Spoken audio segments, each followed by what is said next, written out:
Let me say this slowly, because most people need to hear it more than once. Waiting is not a virtue anymore. Waiting is weakness dressed up as patience. The world you are living in does not reward people who sit back, think things through forever, and hope the timing will magically be right.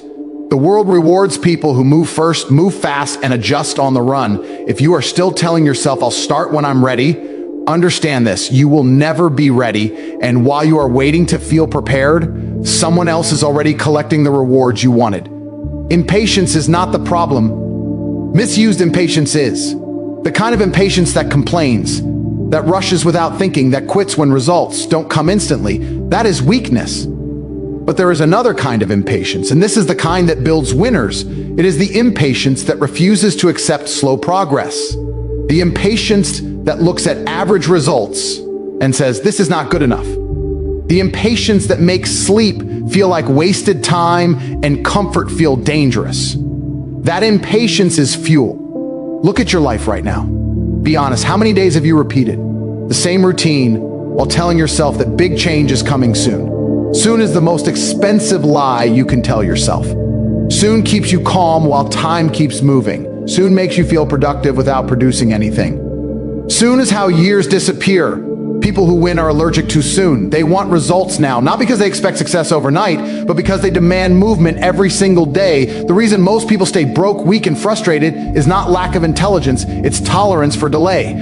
They tolerate bad situations for too long. They tolerate jobs they hate. They tolerate bodies they're ashamed of. They tolerate relationships that drain them. Winners don't tolerate, they react. The moment something feels wrong, they attack the problem. That attack might fail, but failure with speed is always more powerful than comfort with delay. You need to understand something critical. Impatience creates pressure, and pressure creates progress. When you are truly impatient with your current situation, you stop negotiating with yourself. You stop saying, "Just one more week or I'll start next month." You start saying, "This changes now." And when the mind hears now, the body follows. Action becomes non-negotiable. People love to romanticize patience because it allows them to stay still without feeling guilty. But nothing grows in stillness. Everything that grows is under stress. Think about it. Muscles grow under tension. Diamonds are formed under pressure. Empires are built by people who feel an internal urgency that never shuts off. That urgency is impatience refined into discipline. If you don't feel slightly angry about where you are, you're not paying attention. That frustration you feel when you see others winning is not jealousy, it's a signal. It's your mind telling you that you are capable of more and you are wasting time. Weak people suppress that feeling. Strong people use it. They convert that discomfort into action, into longer hours, into sharper focus. Right now, someone with less talent than you is working faster than you. Someone less educated than you is executing while you are planning. Someone who started later than you is already ahead because they refuse to wait for perfect conditions. Perfect conditions do not exist. They never have. The people at the top didn't wait for clarity. They moved in confusion and figured it out along the way. Impatience forces you to compress time. It makes you ask better questions. Not will this work, but how do I make this work faster? Not what if I fail, but how many attempts can I fit into this year? When you think this way, your entire pace of life changes. Days become intentional, hours become valuable, distractions start to feel insulting. Understand this, the gap between where you are and where you want to be is not as big as you think. What makes it feel huge is how. Slowly you're moving, increase the speed, and the distance shrinks. Impatience is the decision to stop walking and start running, even if you trip. Even if you fall, even if you look stupid at first. Running teaches you lessons. Walking never will. You are not running out of time. You are wasting it by moving carefully in a world that rewards aggression, controlled aggression, focused aggression, impatience with purpose. The moment you decide that your current results are unacceptable, everything changes. Your standards rise, your energy shifts, your excuses sound ridiculous to your own ears. This is where winning starts, not with confidence, not with money, not with motivation. It starts the moment you become genuinely, deeply, violently impatient with staying the same. Let's destroy one of the biggest myths keeping people weak. Motivation is not the reason successful people win. Motivation is emotional, temporary, and unreliable. It shows up when things feel good and disappears the moment life gets hard. If motivation were enough, everyone who felt inspired at 2 a.m. would be rich, fit, and unstoppable. But they're not. Because inspiration doesn't build anything. Discipline does. Discipline is what carries you on the days you don't feel like showing up. And most days you will not feel like showing up. You will feel tired, bored, distracted, and doubtful. That's normal. The difference is that disciplined people do not consult their feelings before taking action. They move first and let emotions catch up later. Undisciplined people wait to feel ready, and readiness never comes. You have to understand this clearly. Your mind is lazy by default. It wants comfort, ease, and entertainment. It will lie to you in your own voice. It will tell you that you deserve rest when you haven't earned it. It will tell you tomorrow is better than today. Discipline is the skill of not negotiating with that voice. The moment you start debating with your mind, you've already lost. Discipline says, this is happening, and the conversation ends. Every high-level life is built on boring consistency. Not intensity, not hype. Consistency. Doing the same hard things over and over, especially when no one is watching and no one is clapping. Discipline is invisible in the beginning. That's why most people quit. They don't see results fast enough, so they assume it's not working. In reality, discipline is working quietly, stacking effort on top of effort, waiting for the moment it becomes impossible to ignore. Think about how many times you've started something strong and then disappeared. The gym, the business idea, the routine. You didn't fail because you lacked ability. You failed because you lacked structure. Discipline is structure. It removes choice. When there is no choice, there is no struggle. You don't ask yourself if you're going to work. You work because that's who you are now. This is where identity matters. Disciplined people don't say, I'll try. They say, I don't miss. They don't rely on bursts of energy. They rely on systems. Wake up at the same time, work at the same time, train at the same time.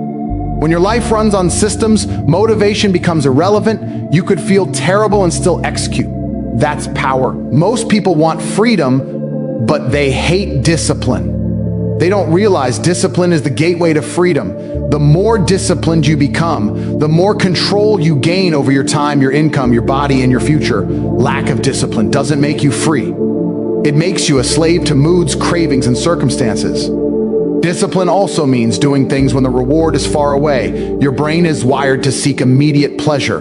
Discipline rewires it to respect delayed gratification. That's why disciplined people can outwork smarter, more talented individuals.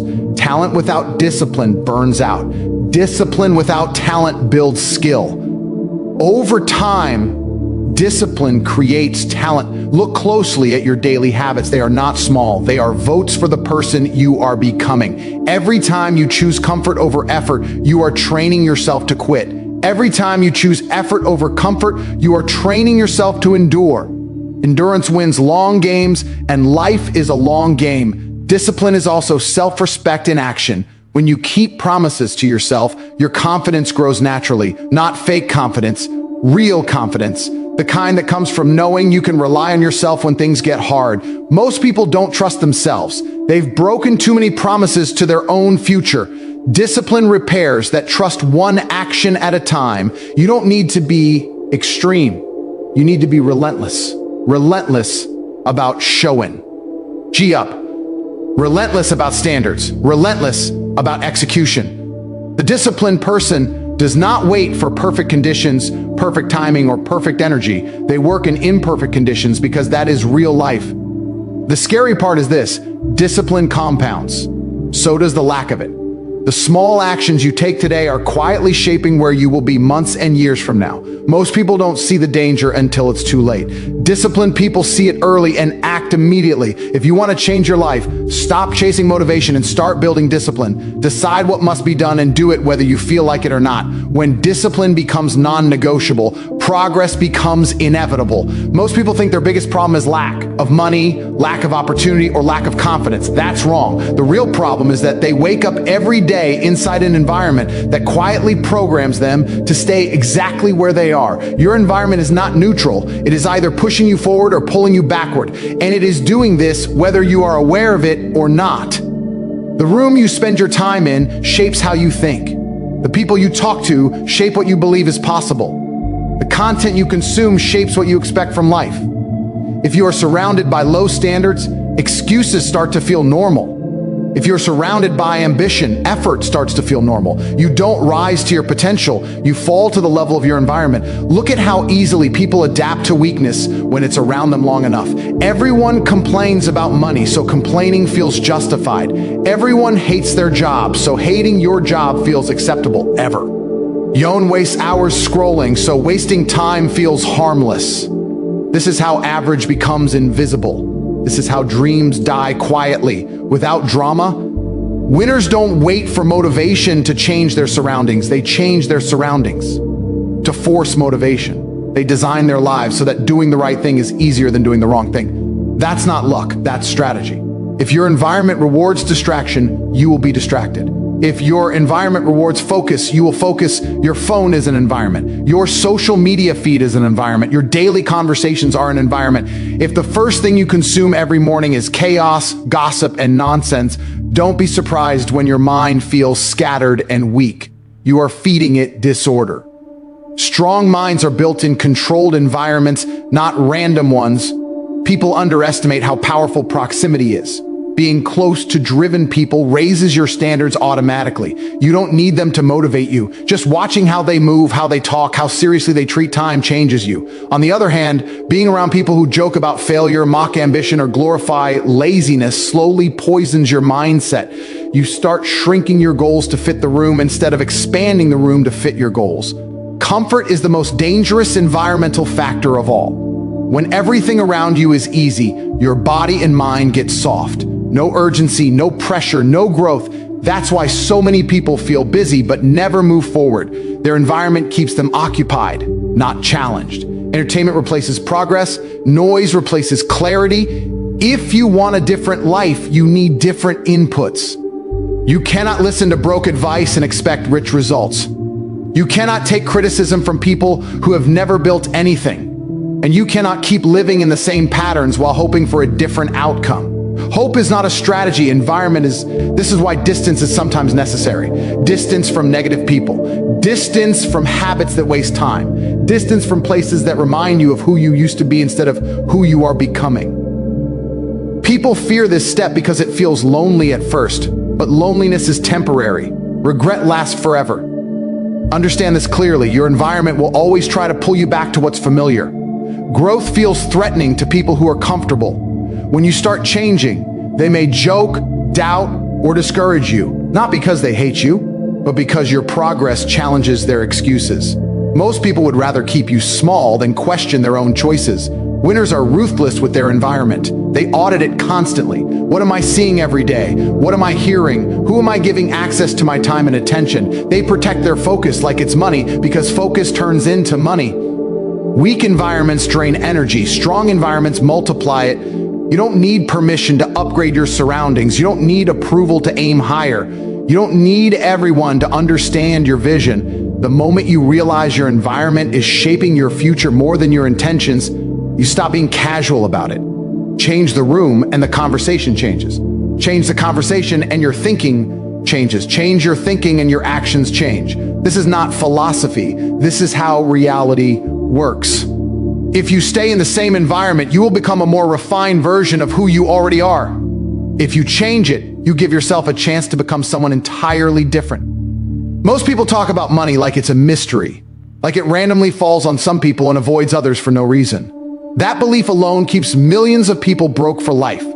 Money is not magic. It is not destiny. It is not something you wait for. Money is a skill, and like every skill, it rewards those who study it, practice it, and respect it. If money were luck, poor people who work hard would be rich by now. If money were luck, education alone would guarantee wealth. But reality proves otherwise. There are people who barely pass school making millions, and people with advanced degrees struggling to survive. The difference is not intelligence. It's understanding how money actually moves. Money flows toward value. That's the rule. The more problems you can solve, the more money you can earn. The bigger the problems, the bigger the reward. Most people don't want to hear that because it puts responsibility back on them. It means you can't blame the economy, your family, or your past forever. If you want more money, you must become more valuable. Value is not effort. Effort is invisible. Results are not. You can work all day and still be replaceable. The market does not pay for how tired you are. It pays for impact.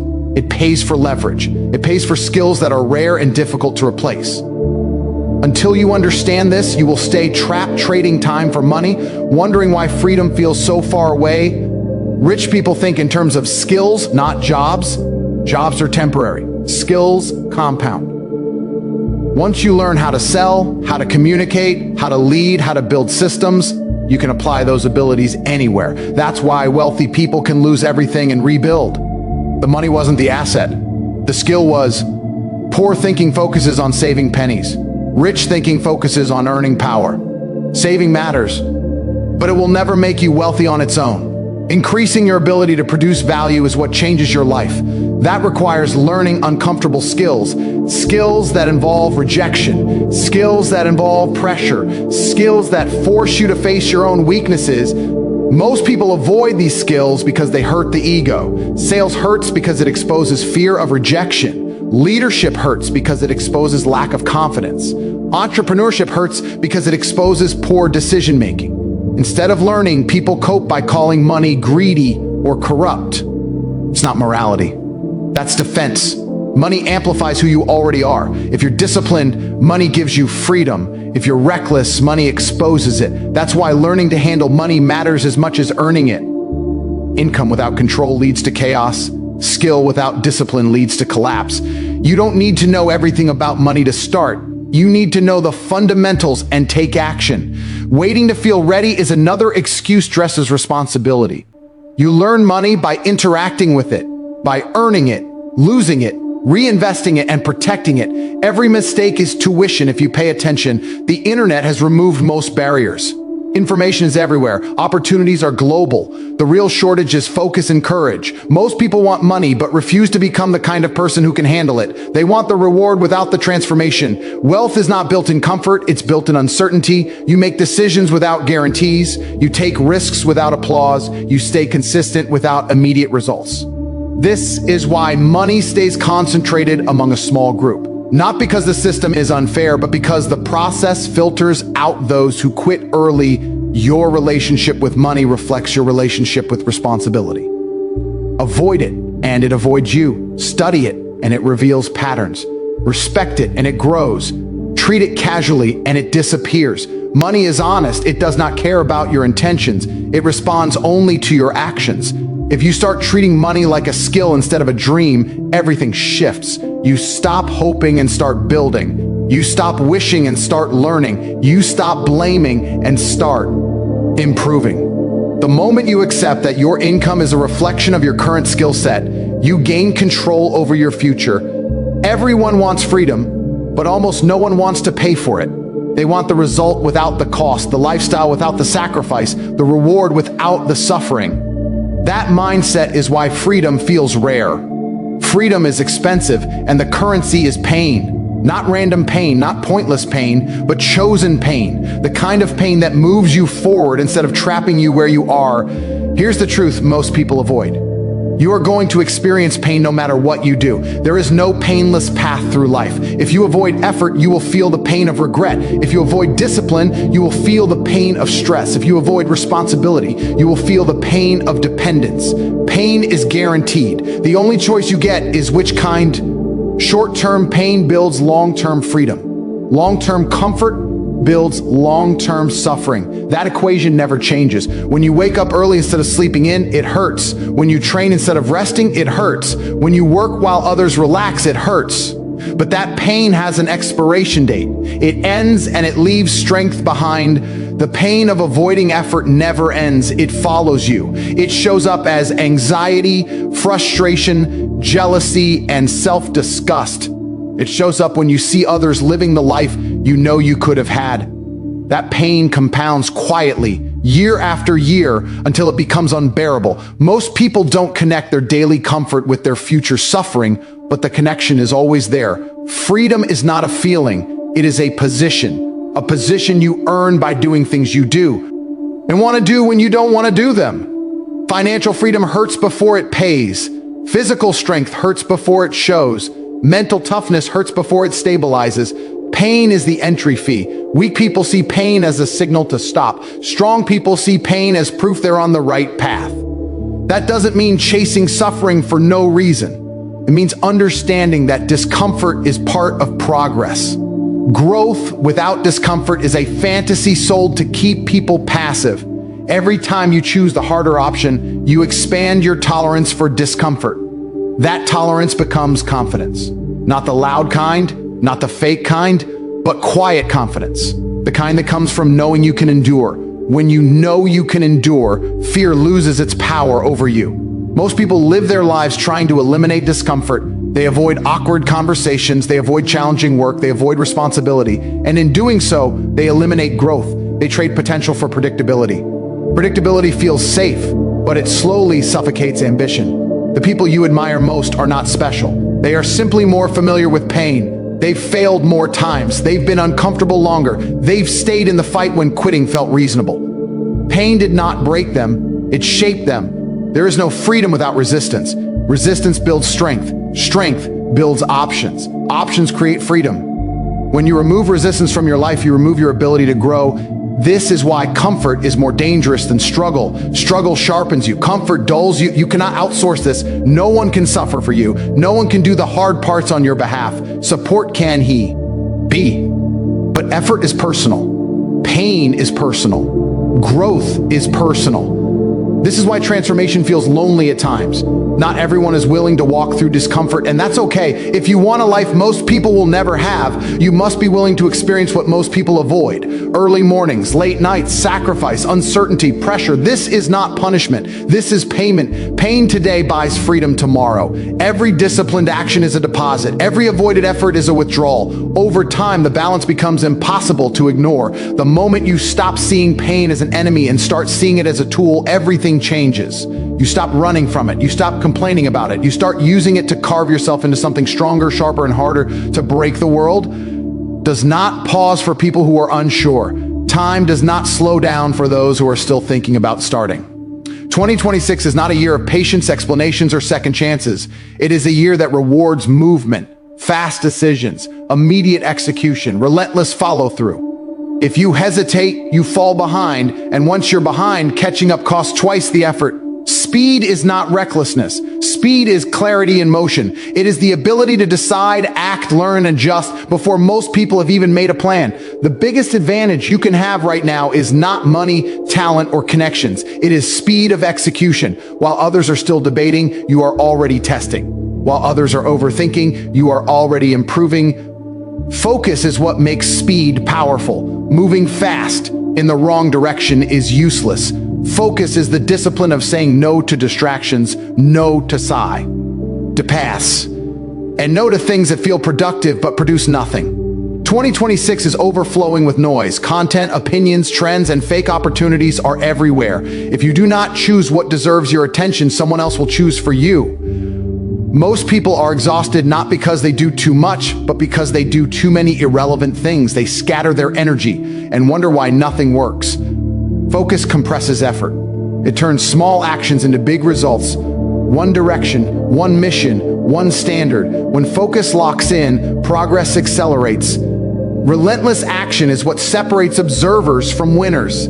Everyone sees the opportunity. Everyone talks about the timing. Very few act consistently when results are uncertain. Relentless action means showing up even when the numbers are small, the feedback is silent, and the outcome is unclear. It means trusting the process without needing constant reassurance. The market rewards those who adapt quickly. What worked last year may not work now. Holding on to outdated strategies is a form of laziness. Relentless action includes the willingness to pivot without ego. You test, measure, adjust, and move again. No emotional attachment to being right, only commitment to progress. 2026 is not the year to be perfect. It is the year to be dangerous through repetition. Repetition builds sharpness. Sharpness builds confidence. Confidence builds momentum. Momentum makes everything easier, but momentum only comes after sustained action, not bursts, not hype. Sustained pressure. Waiting for permission is another trap. No one is coming to approve your plans. No one is tracking your potential. The people who win in 2026 will be the ones who acted before they felt qualified. They didn't wait for validation. They validated themselves through results. You must understand the cost of inaction. Inaction is not neutral. It is a decision with consequences. Every day you delay, someone else is gaining experience you could have had. Someone else is capturing attention you could have earned. Someone else is building momentum you will have to compete against later. Relentless action requires resilience. Not everything will work. Some things will fail publicly. Some efforts will feel wasted. This is normal. What's not normal is quitting because of it. Quitting resets progress to zero. Staying in motion keeps you in the game. Speed demands courage. Focus demands discipline. Relentless action demands identity. You must see yourself as someone who executes, not someone who prepares endlessly. Preparation without execution is procrastination in disguise. This year will expose habits. The disciplined will pull away fast. The distracted will feel left behind before they realize what happened. Gaps will widen. Results will compound. The difference between those who win and those who watch will be obvious. Every day in 2026 is an opportunity to create separation, to outwork, outlearn, and outlast. Small daily actions executed with speed and focus create massive outcomes over time. The year does not reward intention, it rewards movement. If you move fast, stay focused, and refuse to stop, the year bends in your favor. If you hesitate, drift, and wait for clarity, it moves on without you by now. You should understand that nothing in this speech was about motivation or hype. It was about reality, about how lives are actually changed, and why most people never experience it. Winning is not a personality trait. It is not luck. It is not something reserved for a few chosen people. Winning is a sequence of decisions made daily, especially when they are uncomfortable. Impatience is what wakes you up. Discipline is what keeps you moving. Your environment is what shapes your standards. Money is a skill you either learn or ignore. Pain is the price you pay to escape limits. And 2026 is the testing ground where all of this gets exposed, not in theory, but in results. Nothing you heard works if it stays in your head. Understanding without action is self-deception. Agreement without execution is useless. The world does not reward people for knowing what to do. It rewards the ones who actually do it consistently without needing applause. You are not behind because you lack time. You are behind because you tolerated delay. You are not stuck because the system is unfair. You are stuck because you accepted comfort over growth. The moment you stop accepting that, momentum begins. From this point forward, every day is a vote for discipline or distraction, a vote for progress or excuses, a vote for the person you say you want to become or the person you've been settling for. Those votes add up faster than you think. This is not about becoming perfect. It is about becoming relentless in action, relentless in standards, relentless in refusing to quit when it would be easier to stop. 1 year of focused execution can erase years of regret. 1 year of discipline can rewrite your entire future. The people who win in 2026 will not be smarter, luckier, or more gifted. They will simply be the ones who decided to stop waiting and start moving. This is your moment to choose urgency over comfort, discipline over emotion, and action over fear. Everything changes when you do.